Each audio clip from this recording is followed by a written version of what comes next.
नमस्कार वीर जवान साथियों, मैं मोनू चौधरी। ज्योग्राफी की इस ऑनलाइन जर्नी में आपका हार्दिक स्वागत है।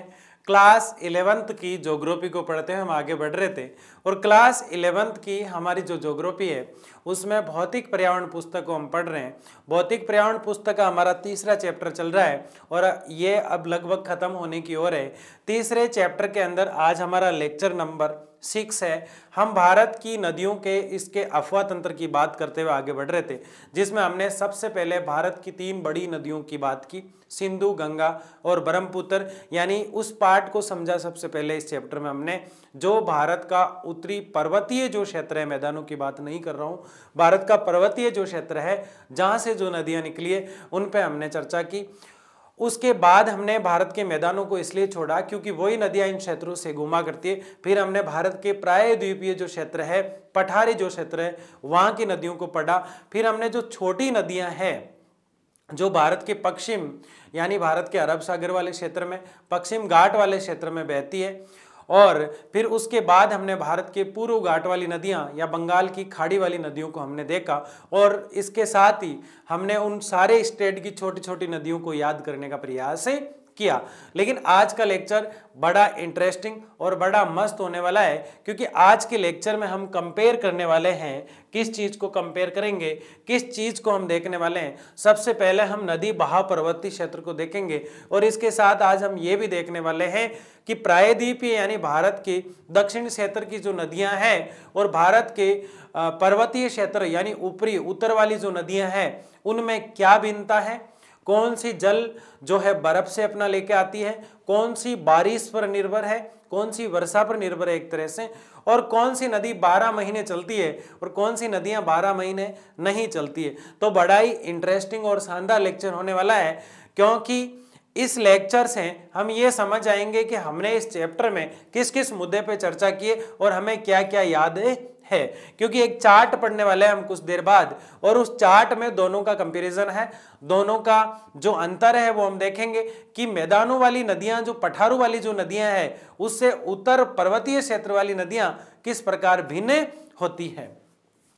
तो नदी बहाव प्रवृत्ति की बात हम कर रहे हैं, और नदी बहाव प्रवृत्ति को क्या है नदी बहाव प्रवृत्ति? सबसे पहले हम ये देखते हैं कि बहाव प्रवृत्ति है क्या। तो नदी का जो बहना होता है वो किस क्षमता से, किस स्पीड से, कैसे, क्या है, इन प्रवृत्ति यानी इस चलन के बारे में हम आज बात करने वाले। सबसे पहले तो कोई नदी इस प्रकार बह रही है तो उसका जो बहना है, इसको नापने का जो यंत्र होता है वो आप यहीं याद कर ले, इसको क्यूसेक्स कहते हैं। क्या कहते हैं इसको? क्यूसेक्स। कई जगह ये क्यूमैक्स भी लिखा होता है, क्यूमैक्स, क्यूमैक्स। तो आप इसे याद रखें, बहुत आसानी से आपको याद हो जाएगा, कोई दिक्कत वाली बात इसमें नहीं है। तो यही आप ये जो चीज है क्यूमैक्स या क्यूसेक्स या क्यूमैक्स। कई बार हमने एक शब्द पढ़ा है फेदोमीटर। क्या शब्द पढ़ा है? Fathometer, fathometer. अब ये जो फेदोमीटर है ना, ये तो समुद्र की गहराई नापता है, तो पानी से रिलेटेड ही समुद्र की गहराई को नापता है कि कितनी गहराई है। तो ये नदियों का प्रवाह नहीं बताता है, नदियों का प्रवाह जो है वो क्यूमैक्स बताता है। इसको आप यहीं याद कर ले। तो नदी बहाव प्रवृत्ति की ओर हम बढ़ते हैं और समझते हैं कि होता क्या है। क्या आप जानते हैं कि नदी में बहने वाले जल की मात्रा सारा साल एक समान नहीं रहती है? नहीं रहती है। कभी तो नदी उफान पे आ जाती है, कभी नदी धीमी चलती है। जैसे हम भारत के इस पर्वतीय क्षेत्र से जो नदियां निकल रही है, इस क्षेत्र से जितनी भी नदियां निकलेगी वो 12 महीने चलेगी, तो वो 12 मासी नदियां हैं, इसमें जल की कमी कभी भी नहीं आएगी। लेकिन हम भारत के इस वाले क्षेत्र की जब बात करेंगे तो हम देखेंगे ये जो नदियां हैं, इन्हें जो पानी मिलता है वो वर्षा से मिलता है, और ये हिम पिघलने से बनती है, हिम से यानी बर्फ से। तो ये नदियां 12 मासी नहीं है, 12 मासी नहीं है, जबकि ये नदियां बारहमासी है। तो एक समान भारत में नदियां है क्या? नहीं है। कोई नदियां तो लगातार लंबी साल भर चलती रहती है, कोई चलती ही नहीं है। तो इस बात को हम देखने वाले हैं। मात्रा सारा साल एक समान नहीं रहती है, बिल्कुल हम एक्सेप्ट करते हैं।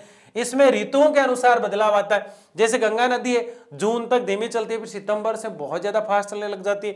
तो बदलाव आता है, मेरा कहने का मतलब यह है अनुसार बदलाव आता रहता है। किस ऋतु में आप गंगा व कावेरी नदियों में सर्वाधिक प्रवाह की अपेक्षा कर सकते हैं? गंगा के बारे में बताया मैंने, मतलब जून जो होता है, जनवरी से जून तक बहुत कम हो जाती है, और फिर जून से आगे जब सितंबर अक्टूबर आता है तो बहुत तेज चला करती।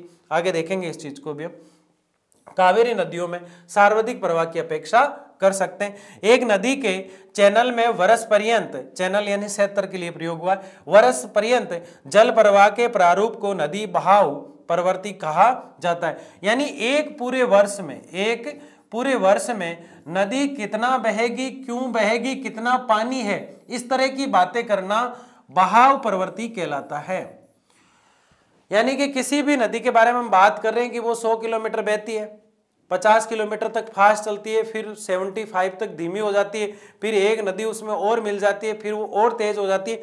तो ये जो नदी के बहाव की हम जो बात कर रहे हैं, ये नदी के बहाव की जो बात हम कर रहे हैं, वो नदी का बढ़ना घटना आदि होता है।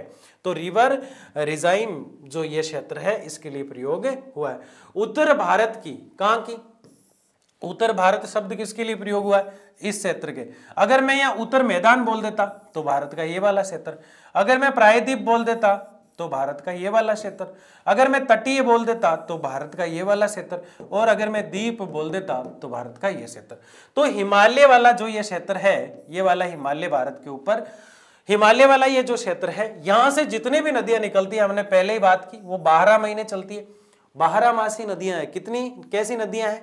12 महीने चलने वाली नदियां हैं। और 12 महीने कोई नदी चले या नहीं चले, उसको नापना या उसकी बात करना नदी प्रवाही है।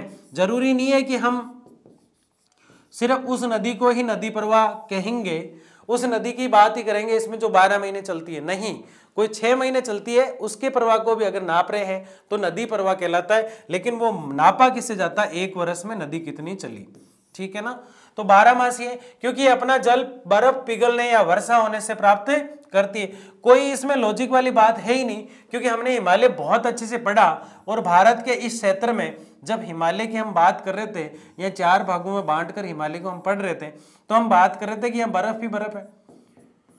तो इस बर्फ के पिघलने से आ रही है सारी नदियां, यहाँ गंगोत्री हिमनद से निकल रही है।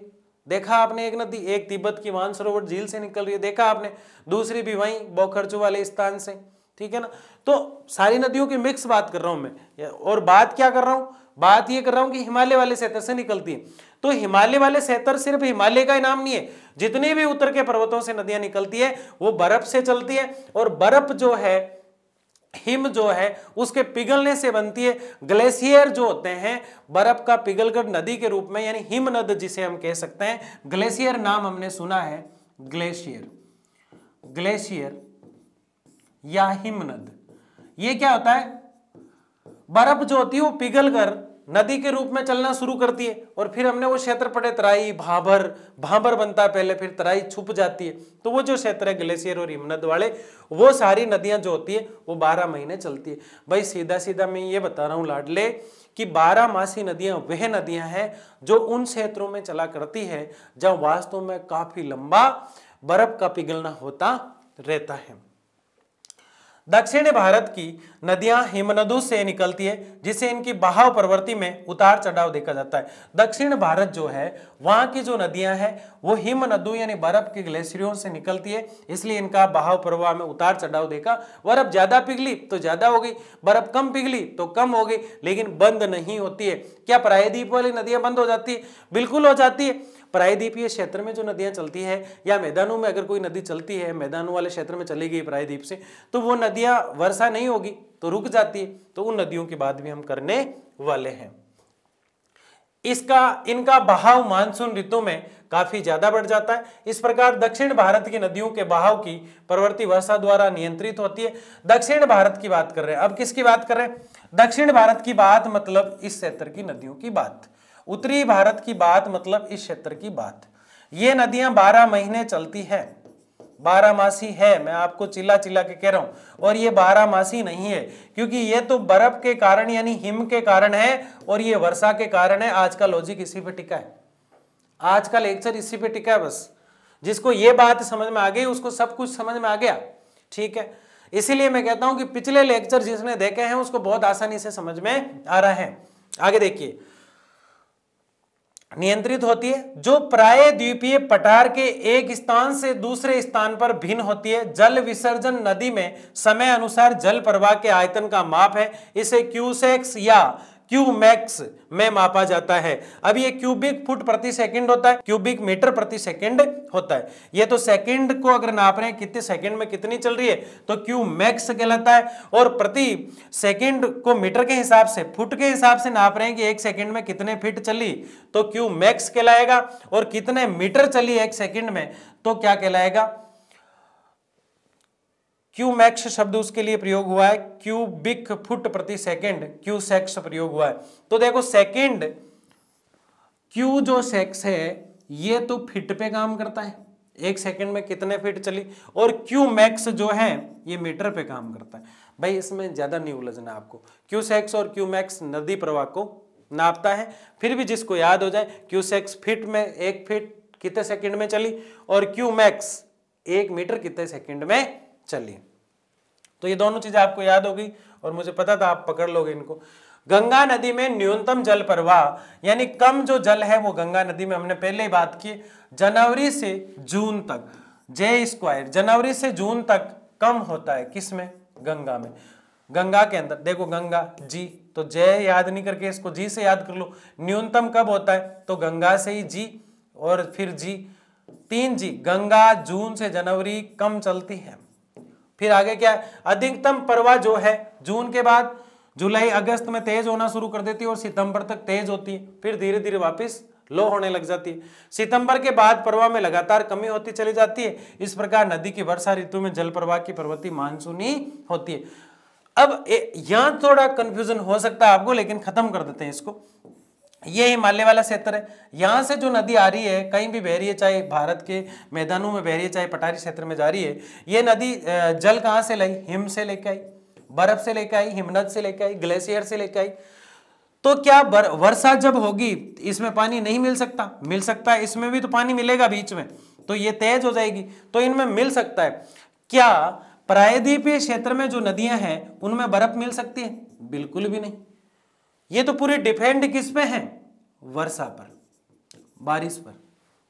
समझ में आ रही है बात आपको बहुत अच्छे से? तो ये हमने देखा। आगे देखिए, गंगा द्रोणी के पूर्वी और पश्चिम भागों की जल बहाव प्रवृत्ति में चौंकाने वाले अंतर नजर आते हैं। द्रोणी क्या है? देखो मैंने बताया आपको कल के लेक्चर में कि एक शब्द होता है डेल्टा, एक शब्द होता है द्रोणी, एक शब्द होता है एस्चुरी। जिसको ये याद है वो पढ़ता है, बाकी नहीं पढ़ता है। डेल्टा, द्रोणी, एस्चुरी, और एक शब्द होता है जलप्रपात।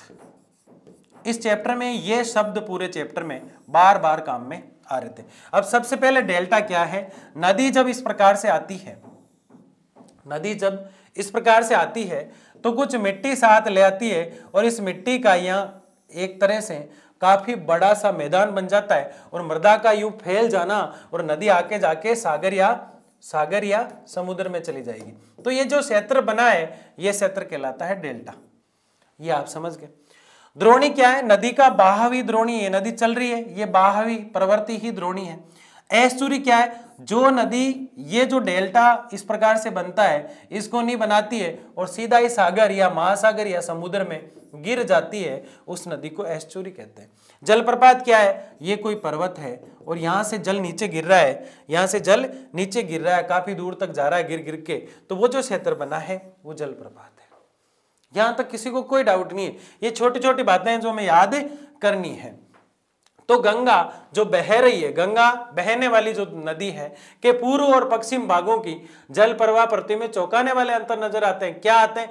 बर्फ पिघलने के कारण गंगा नदी का प्रवाह मानसून आने से पहले भी काफी बड़ा होता है। तो ये चेंजिंग बारिश के कारण होता है, इसमें ज्यादा नहीं उलझते हैं।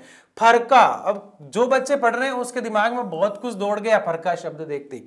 देखो हमने गंगा नदी को निकाला था इस प्रकार से, ये गंगा नदी। गंगा नदी जैसे ही निकली थी उस स्थान पे इसको हम भागीरथी के नाम से जान रहे थे, भागीरथी के नाम से जान रहे थे। कुछ दूर जाने के बाद इसमें ये एक नदी मिली जिसको हम अलकनंदा कह रहे थे। ये बात क्यों कर रहे हैं मैं आपको बता दूंगा अभी। अलकनंदा डबल ने, ठीक है, ये इसमें मिली और इस नदी का नाम हो गया गंगा। लेकिन ये नदी जैसे ही चलती रही, आगे जाके जब ये एक स्थान आता है, यहाँ पे फरका काफी दूर आएगा, यहाँ स्पेस कम है इसलिए ऐसे लिख रहा हूँ, यहाँ बना देता हूँ मैं। गंगा नदी जैसे ही चलती है एक स्थान आएगा फरका, जो यहाँ लिखा हुआ है। फरका से गंगा नदी दो धाराओं में या जल धाराओं में बढ़ जाती है, दो नदियों में बढ़ जाती है, जिसमें इस तरफ की नदी का नाम हो जाता है या जल धारा का नाम हो जाता है हुगली, और इस तरफ वाली का नाम हो जाता है पद्मा। इस पद्मा में आकर ब्रह्मपुत्र मिलेगी और ये सारी कहां गिर जाएगी, बंगाल की खाड़ी में। ये कहानी हम पढ़ चुके हैं, ये कहानी हम पढ़ चुके हैं, इसको दोबारा बताने की जरूरत नहीं है। लेकिन क्यों? क्योंकि फरका जो जगह है उसका प्रयोग हुआ है। फरका में गंगा नदी का औसत अधिकतम जल प्रवाह 55,000 क्यूसेक से, क्यों आगे कम क्यों हो जाएगा? क्योंकि दो पार्ट बन गए। संगठन में शक्ति है, जब एक थी तो देखो कितना क्यूसेक्स चला गया था। नदी का बहाव यानी नदी कितनी स्पीड से चल रही है, ये क्यूसेक्स या क्यूमैक्स कहलाता है। 1 फीट में होता है, 1 मीटर में होता है, हम देख चुके हैं इस बात को। तो 55,000 क्यूसेक्स नदी बहाव उत्पन्न कर लेती है, यानी नदी का तेज जैसे जैसे बढ़ेगा नदी का क्यूसेक्स ही वैसे बढ़ता रहेगा। बताओ फेदोमीटर क्या है? कैमरे में से बाहर निकालूंगा, इतनी छोटी सी चीज पता नहीं है फेदोमीटर क्या है। फेदोमीटर का नाम क्या है? फेदोमीटर है क्या? समुद्र की गहराई को मापने वाला यंत्र फेदोमीटर है ना, याद रखना है, भूलना नहीं है, ठीक है। जबकि न्यूनतम औसत केवल 1.300 क्यूसेक्स है। जल प्रवाह में इतने अधिक अंतर के लिए कौन से कारक उत्तरदायी है? कारक उत्तरदायी दिख रहे, पद्मा अलग चलेगी, हुगली अलग चलेगी, वहां से बर्फ कम पिघलना शुरू हो जाती है, मानसून आ नहीं रहा है तो गंगा नदी भी कमजोर पड़ जाती है। कभी कभी क्या बिल्कुल सूख जाती है? कभी भी नहीं, कभी भी नहीं, वो तो हर हर गंगे है, कभी भी नहीं सूखती है। क्यों? क्योंकि वो तो 12 है। ब्रह्मपुत्र सूखती है? नहीं सूखती। सिंधु सूखती है? नहीं सूखती, ठीक है ना। तो गंगा नदी तो बहुत महत्वपूर्ण 2018 में राष्ट्रीय नदी बनाया गया, लेकिन इसके अंदर डाल्फिन मछली होती है जिसको राष्ट्रीय जीव घोषित किया गया है ना, तो इसको भी हम देखेंगे। तो कौन से कारक उत्तरदायी है? बारिश का पानी उत्तरदायी है, मानसून का नहीं आना उत्तरदायी है, बर्फ में कमी आ जाना, बर्फ का पिघलना कम हो जाना उत्तरदायी है, नदियों का जलधाराओं के रूप में बिगड़ जाना या बिखर जाना, ये सब उत्तरदायी कारण होते हैं। ये कहीं भी लिखे नहीं है, आपको मौके की याद रखना है। फिर से बता दूं, आधे लोग सोच रहे हैं देख लेंगे किताब में। ये पूछ रहा है कि पहले तो इतना क्यूसेक्स हो गया किसका? गंगा नदी का जो प्रवाह है, और फिर अचानक से इतना हो गया, इसके पीछे लॉजिक क्या है? इसके पीछे लॉजिक है गंगा नदी हिमालय से निकली। अब जैसे ही निकली तो जब बर्फ ज्यादा पिघल रही तो नदी तेज चल रही थी, जब वो थोड़ा सा धीमा होने की कोशिश करती जब तक बारिश हो जाती तो और तेज हो जाती। लेकिन एक समय ऐसा आता है जनवरी से जून तक, जब हिमालय की बर्फ जो है कम पिघलना शुरू कर देती है तो नदी धीरे धीरे चलती है और बारिश भी नहीं आती है तो और धीरे हो जाती है, इसलिए कब तो कम हो जाती है और फिर सितंबर से हमने देखा आगे जाके वो बहुत ज्यादा हो जाती है, तब ये मामला हो जाता है, बारिश भी आ रही है और बर्फ भी पिघल रही है, दोनों मामले हो रहे हैं। तो ये तो बहुत छोटी चीज है, आपको समझ में भी आ गई। आगे देखते हैं। प्रायद्वीप की दो नदियों की प्रवाह प्रवृत्ति हिमालय की नदियों की तुलना में रोचक अंतर प्रस्तुत करती है। नर्मदा नदी में जल विसर्जन का स्तर जनवरी से जुलाई माह तक बहुत कम रहता है। अपवाद वाली आ गई फिर से, यानी कि जैसे हिमालय की नदियां करती है ना, वैसे ही नर्मदा नदी जो प्रायद्वीप की नदी है, नर्मदा नदी कहाँ की नदी है? प्रायद्वीपीय क्षेत्र की नदी है, इसमें भी जल प्रवाह में अंतर देखने को मिलता है। जुलाई माह तक बहुत कम रहता है, लेकिन अगस्त में इस नदी का जल प्रवाह अधिकतम हो जाता है तो ये अचानक उफान पर आ जाती है। अब क्या याद रखना है यहाँ पे, नर्मदा जो नदी है इसका जल प्रवाह अधिकतम हो जाता है कब? अगस्त में। तो ज्यादा कब हो जाता है? अगस्त में। बस ऐसा डायग्राम बना लेना ताकि याद हो जाए। अगस्त में क्या हो जाता है? ज्यादा। कम कब हो जाता है? जुलाई माह तक बहुत, जनवरी से जुलाई तक कम हो जाता है। तो फिर गंगा भी तो ऐसे ही काम कर रही थी, गंगा का भी कब कम हो रहा था? जनवरी से जुलाई तक गंगा का कम हो रहा था, जबकि अगस्त के आसपास उसका भी क्या हो रहा था? कम हो रहा था। तो ये उसके अपोजिट काम करती है। यानी नर्मदा को पता नहीं क्या दुश्मनी है गंगा से, है ना, ये गंगा बनना चाह रही होगी, है ना। तो नर्मदा और गंगा जो है, नर्मदा जो है वो तो प्रायद्वीपीय क्षेत्र की है और गंगा जो है उत्तरी पर्वतीय हिमालय क्षेत्र की है। फिर भी दोनों में एक कॉमन चीज देखने को मिलती है। इसका मतलब ये नहीं है कतई कि नर्मदा बर्फ से पानी लाती है, इसका मतलब ये कतई नहीं है कि मैदानों का पानी गंगा ले गई। इसका मतलब सिर्फ इतना है कि इनमें जो है काफी चीजें सिमिलर दिखती है, दोनों में समान देखने को मिलती है। तो ये अचानक उफान पर आ जाती है, कब आ जाती है? अगस्त में आ जाती है। तो नर्मदा और गंगा दोनों में कंपेयर कर पाओगे, दोनों में समानता क्या है? उफान भी समय सेम है और लो कंडीशन में चलने का भी समय तेज सेम है। क्या कभी नर्मदा सूखेगी? हो सकता है। क्या गंगा सूखेगी? नहीं हो सकता, क्योंकि जब तक बर्फ खत्म नहीं होगी गंगा नहीं सूखेगी, है ना। आगे बढ़ते हैं, ये महत्वपूर्ण चीज आ गई लाडले। इसमें तो हम पढ़ेंगे इस भारत को, पक्का याद हो जाना चाहिए। इसमें हम पढ़ेंगे इस भारत को, पक्का याद हो जाना चाहिए। बस इतनी सी बात है और कुछ भी नहीं है। इसमें तो पढ़ेंगे हम इस भारत को और इसमें पढ़ेंगे हम इस भारत को। तो देखते हैं, हिमालय नदी और प्रायद्वीपीय नदियों की बात हम करते हैं। तो हिमालय वाली देखो कुछ चीजें सिमिलर चलेगी और कुछ बिल्कुल अलग। ये बर्फ से चलती है और ये वर्षा से चलती है, ठीक है ना। इसमें बर्फ के साथ वर्षा का भी सहयोग होता है। ये लंबी भी चलती है, वो छोटी चलती है क्योंकि यहाँ क्षेत्र नहीं है। कुछ चीजें मैं पहले ही बता दूं आपको, इसमें तो आएगी। ये जो नदियां होती है ये लंबी चलती है, ये जो नदियां होती है ये वलित चलती है, यानी लहरा लहरा के 20 तरफ कंडीशन में चलती है। ये नदियां जो होती है छोटी होती है, 20 तरफ कंडीशन में नहीं चलती है, इस प्रकार से। तो ये चीजें हम देखेंगे। ये तो मैंने आपको थोड़ा सा यहाँ समझाने का प्रयास किया है, इसे मैं वापिस मिटा देता हूं ताकि आप इस पे डिपेंड नहीं हो, क्योंकि इससे रिलेटेड बहुत सी चीजें हम देखने वाले हैं।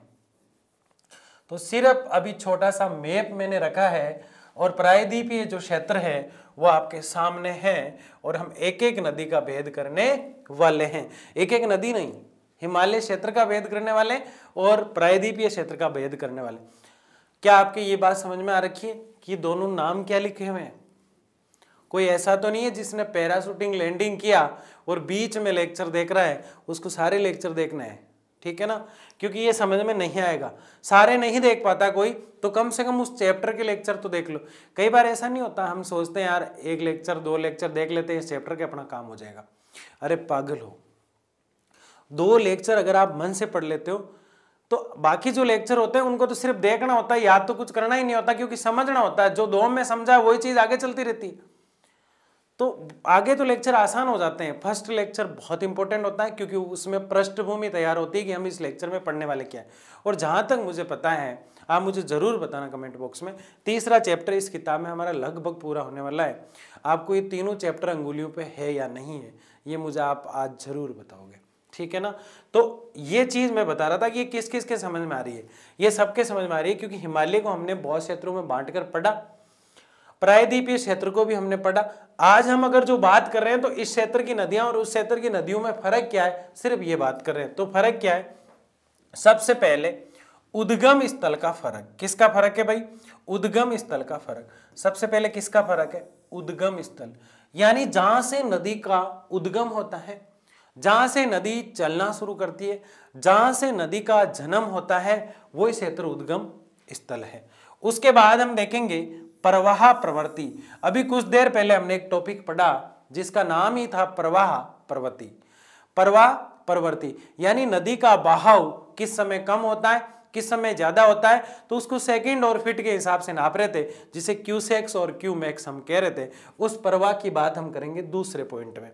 तो दूसरे पॉइंट में क्या देखेंगे? सबसे पहले पॉइंट में है उद्गम स्थान हिमालय की नदियों का कहां से होता है और प्रायद्वीप की नदियों का कहां से होता है। प्रवाह प्रवृत्ति हिमालय वाली नदियों की ज्यादा है या फिर प्रायद्वीपीय वालों की ज्यादा है। फिर अप्रवाह प्रवृत्ति यानी प्रवाह का ही एक रूप अप्रवाह देखेंगे। 6 पॉइंट हम देखने वाले, 3 को पहले देख लेते हैं। अगर आप जो है धैर्य से समझेंगे और मन लगाकर समझेंगे तो ये चुटकियों में याद होने वाला है। बस समझने का खेल है, कुछ भी याद नहीं करना है, सीधा सीधा समझना है, रटना नहीं है कुल मिला के, ना। तो उद्गम स्थल। अब हिमालय की जो नदियां हैं, हिम नदियों से ढके हिमालय पर्वत। हिमालय की जो नदियां हैं, बस याद क्या करना है, समझना है, हिमालय की जो नदियां हैं वो तो बर्फ है, बस इतनी सी बात है इसमें।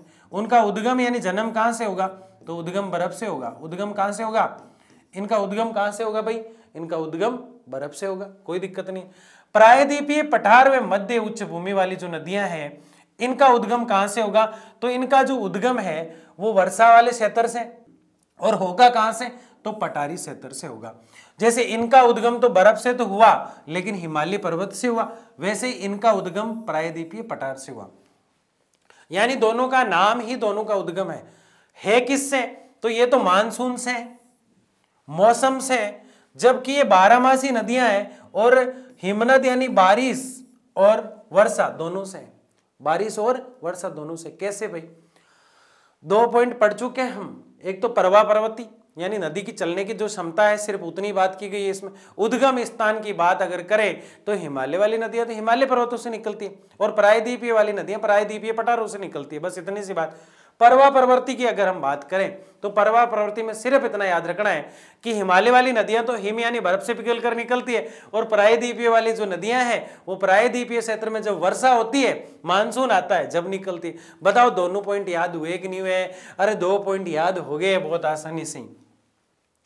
ए परवा प्रवृत्ति पूर्ववर्ती व अनुवर्ती मैदानी भाग में वृक्षाकार प्ररूप बनाती है। ए परवा प्रवृत्ति यानी कि ए परवा प्रवृत्ति का मतलब क्या है, यहाँ पे सीधा सीधा माइंड में आकृति कैसी बनाती है, तो हमने एक वर्षाकार आकृति पढ़ी है, आपने कमेंट बॉक्स में खूब लिखा था उसको, वर्षाकार आकृति। एक नदी इधर से आ रही है, एक नदी इधर से आ रही है, एक नदी इधर से आ रही है, एक इधर से आ रही है, ये जड़े टाइप बन रही है यहाँ पर, ये नदी एक वृक्ष की आकृति बना रही है। इस प्रकार से नदियां ऐसे, एक नदी इधर से, एक नदी इधर से, एक नदी इधर से, एक नदी इधर से, और एक बड़ी नदी आ रही थी, इस नदी में आकर मिल जाती है तो एक वृक्ष की आकृति बन जाती है। तो ये पूर्ववर्ती और अनुवर्ती यानी लगातार भी चलती है, पूर्ववर्ती यानी पूर्व की ओर ज्यादा चलती है, और वृक्षाकार प्रारूप बनाती है। ये लॉजिक वाली बात है यहाँ पे वृक्षाकार। इसमें क्या है, इसमें आयताकार प्रारूप, पुनर्यूनित नदियां, अध्यारोपित नदियां, पुनर्यूर्वित नदियां, अरीय नदियां, आयताकार। अरीय नदियां इस प्रकार से, आयताकार, वर्गाकार, कैसे भी हो सकती है, गोल भी बन सकती है। तो ये नदियां कैसे भी, क्योंकि पहाड़ों से जो नदियां आती है ना, वो कैसी भी आकृति बना लेती है। जैसे इधर से निकली, फिर कोई पहाड़ आया तो फिर यूं घूम कर निकल गई, ठीक है ना, फिर एक पहाड़ है तो इसके चारों तरफ घूम गई, इस प्रकार से जिसको जगह मिली वो आगे निकल गई, तो यहाँ एक और आकृति बन गई व्रत की तरह। तो ये कैसी भी आकृतियां बना लेती है। तो आपको अरीय और आयताकार याद रखना है, सिर्फ क्या याद रखना है, अरीय और आयताकार, और अध्यारोपित यानी एक दूसरे के साथ आरोपित हो जाती हो और आगे लिखना शुरू कर देती है। तो ये 3 पॉइंट क्या बात कर रहे हैं हम, हिमालय की जो नदियां हैं और प्रायद्वीप की जो नदियां हैं उनमें फर्क क्या है, उद्गम के आधार पर हिमालय वाली नदियां हिमालय क्षेत्र से निकलती है, प्रायद्वीपीय वाली नदियां प्रायद्वीपीय क्षेत्र से निकलती है। परवा प्रवृत्ति की अगर बात करें तो हिमालय वाली नदियां हिम यानी बर्फ से निकलती है, बर्फ से बनकर निकलती है, जबकि प्रायद्वीपीय वाली नदियां मौसम पर, मानसून पर और वर्षा पर आधारित है। अगर हम ए प्रवाह प्रवृत्ति की बात करें तो ए प्रवाह प्रवृत्ति में हम देखेंगे हिमालय वाली नदियां वर्षाकार आकृति बनाती है, जबकि वो अरीय और आयताकार और अधिरोपित जो आकृति है उसका निर्माण करती है। तो तीनों चीजें आपके बहुत अच्छे से समझ में आ गई और तीनों को हमने काफी ढंग से समझा। लेकिन महत्वपूर्ण बात क्या है, अभी भी इसके 2 पार्ट बचे हैं। नदी की प्रकृति क्या है, यानी नदी किस तरह की है, और जलग्रहण क्षेत्र क्या है, और नदी की आयु क्या है। ये बहुत महत्वपूर्ण पॉइंट है। पहले वाले तीनों पॉइंट हमने देखे, बहुत आसान थे, बहुत सिंपल थे। एक में तो सिर्फ उद्गम, तो जो टॉपिक का हेडिंग था वही उद्गम था। मैं इतना जोर क्यों दे रहा हूं इस टॉपिक पे, क्या आप समझ सकते हैं? क्योंकि ये 100% एग्जाम में पूछा जाता है। अगर ये नहीं आएगा तो एग्जाम पेपर ही नहीं आएगा, इतना याद रखें आप। इसलिए आसानी से याद कर लें। तीनों पिछले टॉप पॉइंट आपको याद हो गए। हिमालय और प्रायद्वीपीय क्षेत्र दोनों की बात हम कर रहे हैं। हिमालय की जो नदियां हिमालय से निकलेगी और प्रायद्वीप की प्रायद्वीप से निकलेगी। अब बार बार उसको रिवीजन करने से मतलब नहीं है, वो तीनों पॉइंट आपके समझ में आ गए। तो जिसको समझ में नहीं आया थोड़ा पीछे जाके देख लेना। तो अब ये जो 3 पॉइंट आपके सामने है इसको हम देख रहे हैं। नदी की प्रकृति क्या है, प्रकृति का मतलब जैसे मेरी प्रकृति क्या है, मैं शांत स्वभाव का व्यक्ति हूं। जैसे आपकी प्रकृति क्या है, आप गुस्से वाला आदमी है ना। बता रहा हूं, मतलब ऐसे है ना, समझना है प्रकृति क्या है। तो इन नदियों की हिमालय वाली जो नदियां थी उनकी प्रकृति क्या है, और प्रायद्वीपीय वाली जो नदियां हैं उनकी प्रकृति क्या है। तो हिमालय वाली जो नदियां हैं वो लंबा मार्ग तय करती है, मैंने आपको पहले ही बताया, वो उबड़ खाबड़ चलती है। वो कैसे चलती है, उबड़ खाबड़ चलती है, पर्वतों से गुजरती है। अभिशीर्ष अपर्दन, यानी अपर्दन बहुत ज्यादा, अभिशीर्ष मतलब बहुत ज्यादा अपर्दन करती है। नदी अपहरण, काफी क्षेत्रों को ले जाती है, अपहरण कर लेती है। मैदानों में जलमार्ग बदलना तथा विसर्प बनाना, बहुत महत्वपूर्ण चीज है ये, बहुत ही महत्वपूर्ण चीज है ये। कैसे, देखो ये लंबी लंबी दूर तक चलती है, इस प्रकार से लंबी लंबी दूरी तय करती है। क्या दूरी करती है, कैसी दूरी तय करती है, लंबी लंबी दूरी तय करती है, इस प्रकार से लंबी लंबी, और ऐसे चलती है। बस ऐसे याद रखिए, ये आकृति हिमालय वाली नदियों की बात कर रहे हैं। मैं यहां बना देता हूं ताकि आपको कंफ्यूजन ना हो। आप सोचेंगे सर आपने तो हेडिंग में ही पता नहीं क्या क्या कर दिया, तो यहां ही बना देता हूं मैं ना। ये जो नदियां होती हैं हिमालय वाली, ये नदियां इस प्रकार से लहरा लहरा के चलती है, इस प्रकार से लहरा लहरा के चलती है, तो विसर्प आकृति बनाती है। अब आप उसमें क्या लिखेंगे, ये विसर्प आकृति नहीं बनाती है, ये आप जोड़ सकते हैं इसमें, ये विसर्प आकृति नहीं बनाती है।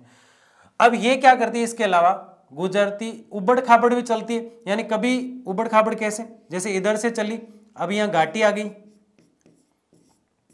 तो इस घाटी के बीच में से निकल रही है।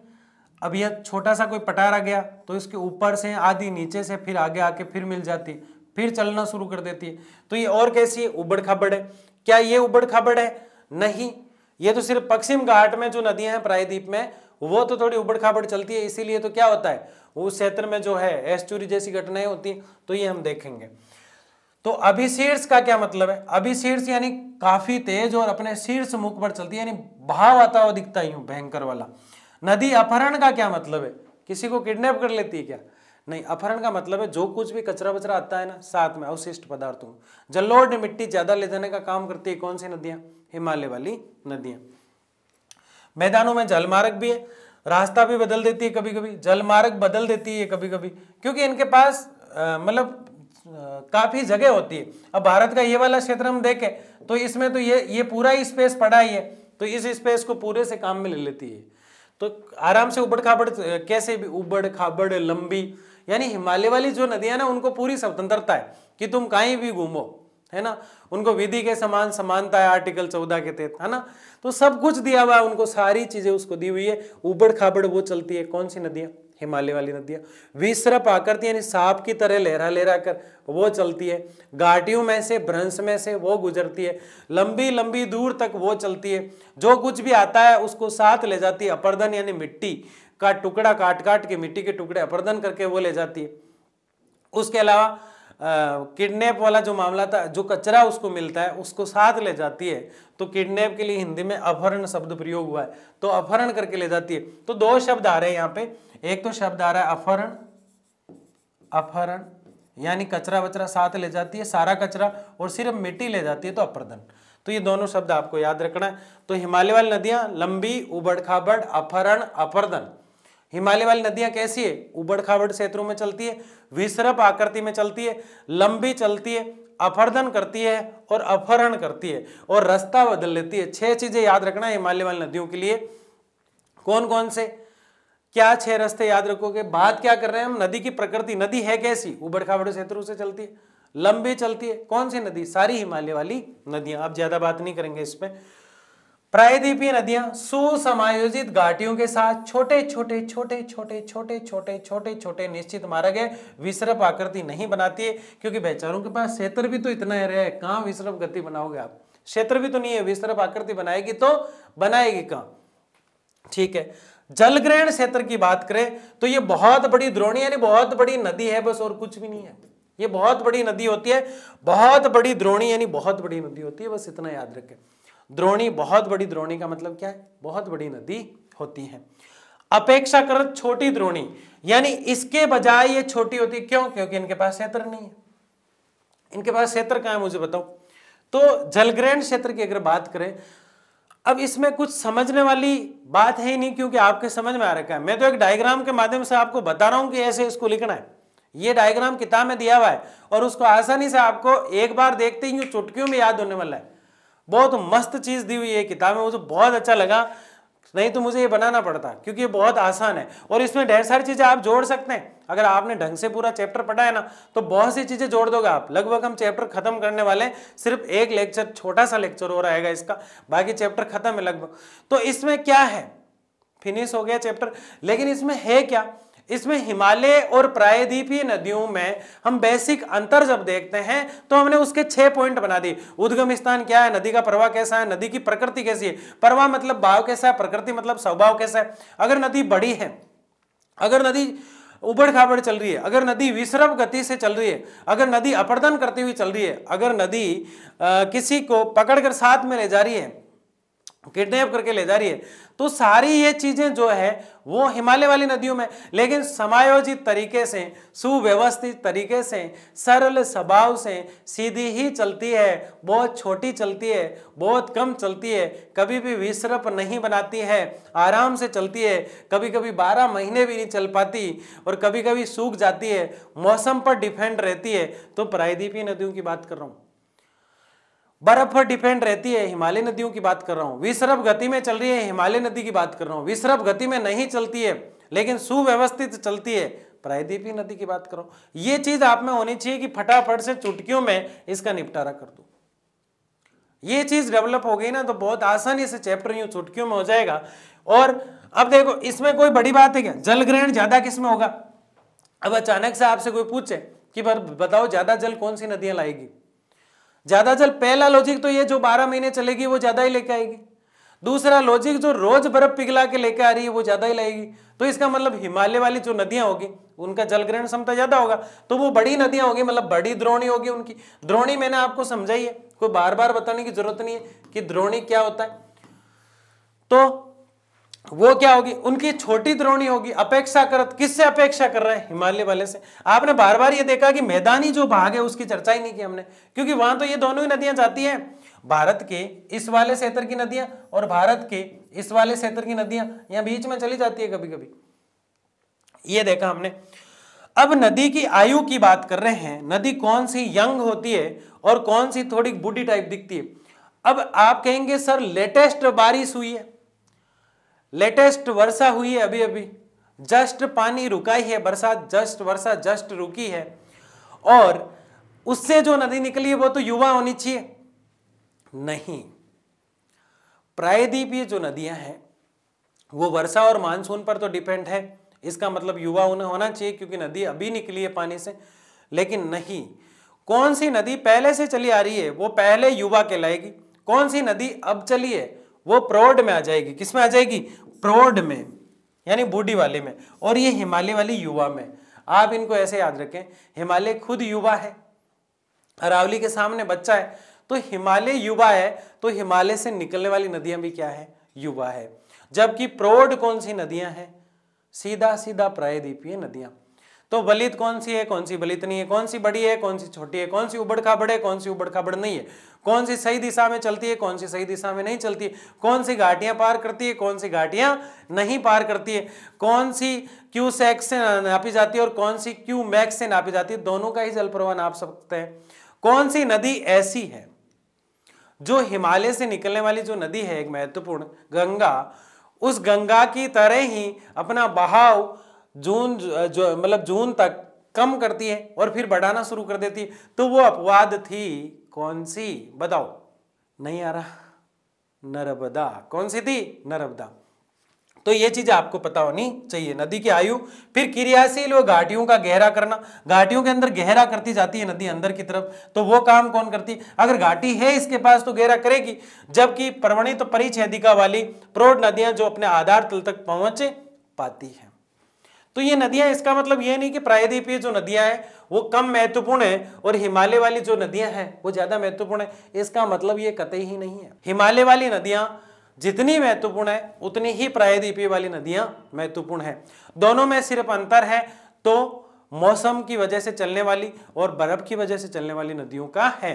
तो हमने आज के इस लेक्चर में क्या क्या देखा, हमने सबसे पहले द्रोणी को समझा, उसके बाद द्रोणी जो है क्या है ये आपको पता होना चाहिए, नोट्स में लिख लेना है इसको।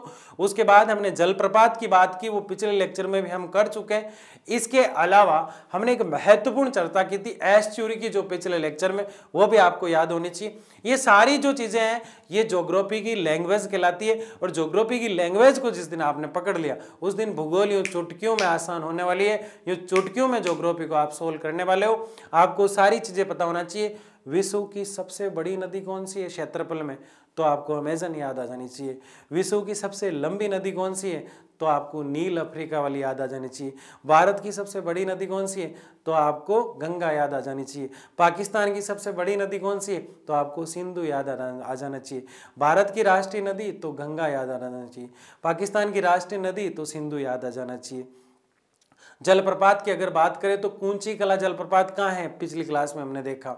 वो जो जलप्रपात है कर्नाटक वाला, वो आपको भारत का सबसे बड़ा जलप्रपात देखने को मिलता है। तो फिर वो जलप्रपात कौन सा है, जो राजा रानी रोरर और रॉकेट से मिलकर बना था 4 जलप्रपात से, ये भी आपको याद होना चाहिए। इस तरह से रिवाइज अगर चलेगा तो इन चुटकियों में हम हर एक चीज़ को पढ़ते चलेंगे। अगला जो लेक्चर आने वाला है थोड़ा छोटा सा और बहुत ही शानदार लेक्चर आने वाला है। उसमें इस चैप्टर से लेकर जितनी भी हमारी समझ से छूट गई थी कोई चीज़ें, उन सबको हम लेकर आएंगे, और उसमें सारा जो कुछ छूटा हुआ है तीसरे चैप्टर का मोस्टली जो है मोस्ट तरीके से फास्ट तरीके से रिवाइज भी हम करेंगे। तो बने रहिए, लाइक कीजिए, शेयर कीजिए, सब्सक्राइब कीजिए, और जितना हो सके पढ़ने की कोशिश कीजिए, क्योंकि आपके बोर्ड के एग्ज़ाम बहुत पास में है। बहुत बहुत धन्यवाद।